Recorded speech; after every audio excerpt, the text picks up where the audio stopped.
Ruin's Greatsword. Meteor wreckage hammered into a colossal blade. The last intact shard of a sky-fallen ruin, still humming with gravity. In-game, it's one of the legendary armaments, and you only see it when Redmane Castle isn't running the festival duel. The misbegotten warrior and a crucible knight guarded in the castle plaza. Beat the duo and the sword is yours. It's a strength intelligence colossal sword whose unique skill, Wave of Destruction, slams the ground and sends a gravitational shockwave rolling forward. Eclipse Shotel. Castle Sol's shrine piece to a dead sun. A curved sword drained of color, revered inside the Church of the Eclipse. You don't farm this from an NPC. It's sitting on the altar beside the site of grace, a deliberate relic rather than a drop. The whole thing is tied to death and the Prince of Death in flavor, which the weapon skill makes literal.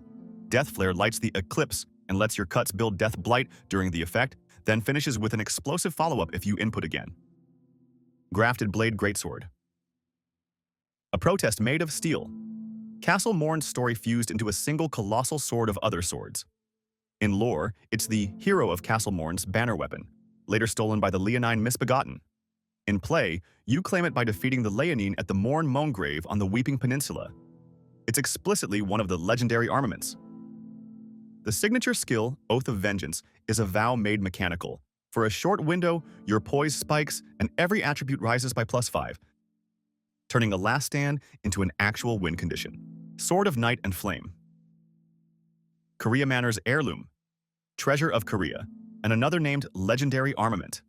The lore text ties it to the old astrologers on sky-high peaks who counted the fire giants as neighbors, which is why the blade embodies both moon magic and flame.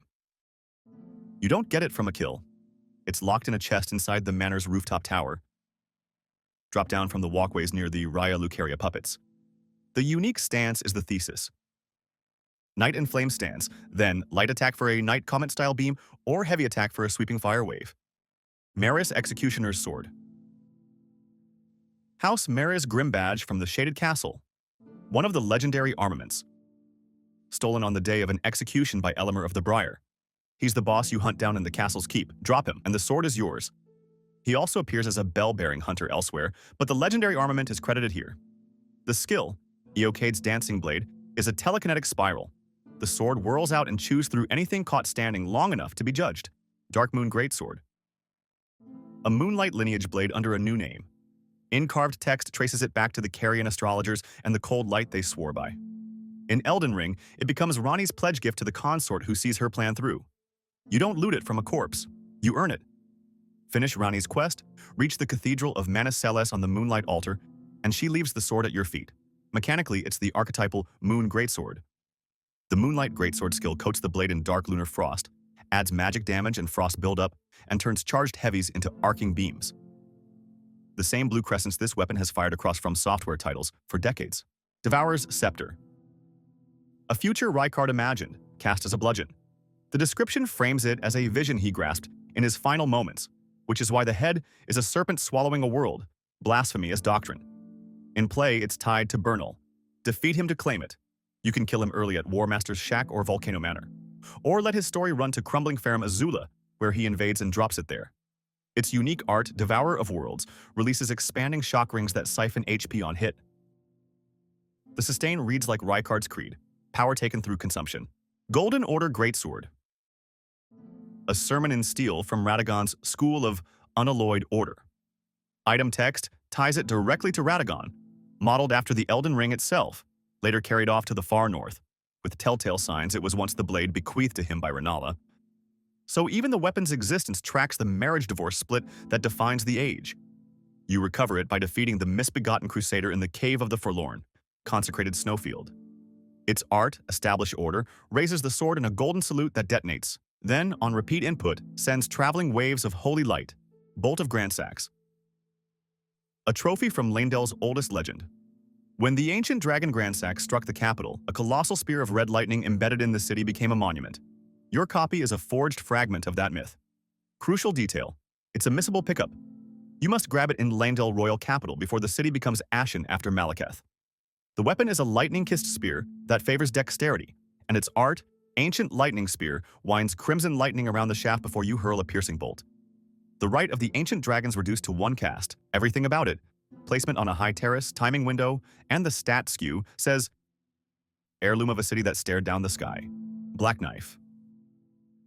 A shard of the Knight of the Black Knives you can actually carry. The blade itself was ritually treated with the stolen rune of death. That's why its cut lingers, and why lords still fear it. In Altus Plateau, the Black Knife assassin guarding Sainted Hero's grave drops this dagger. One of the few times the game lets you take a piece of that knight home.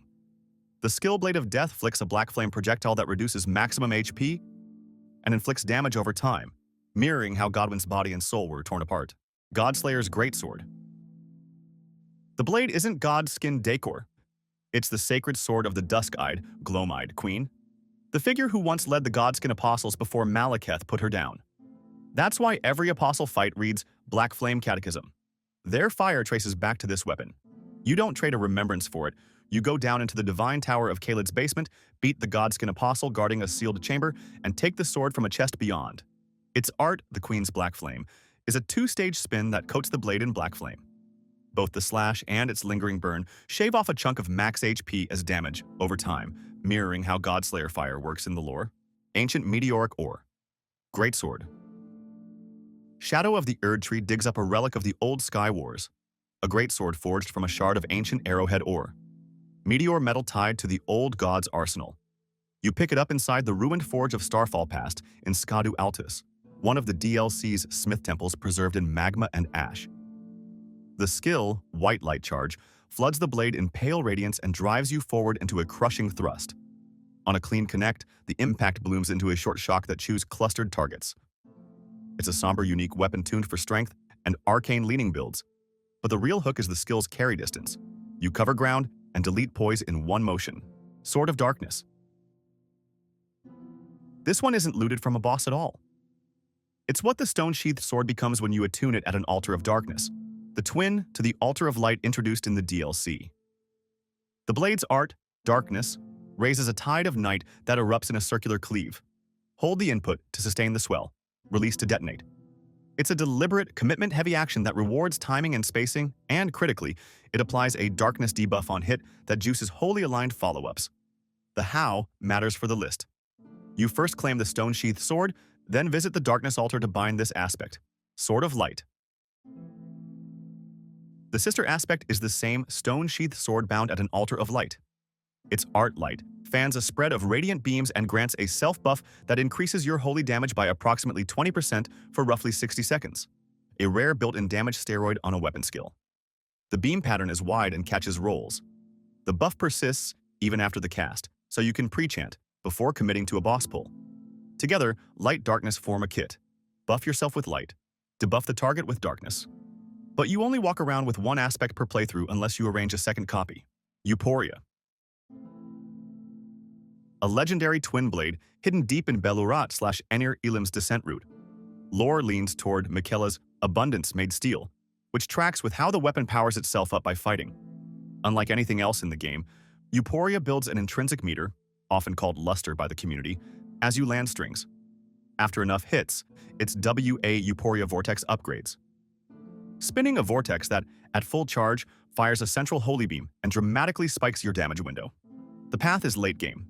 From Spiral Rise, Enir Elim, you backtrack through a broken ledge route into Belurat Tower Settlement and ride a pair of elevators down to an altar room where the blade rests on a corpse. It scales into faith and plays best when you keep pressure to maintain the buff, then cash it out with the charged vortex.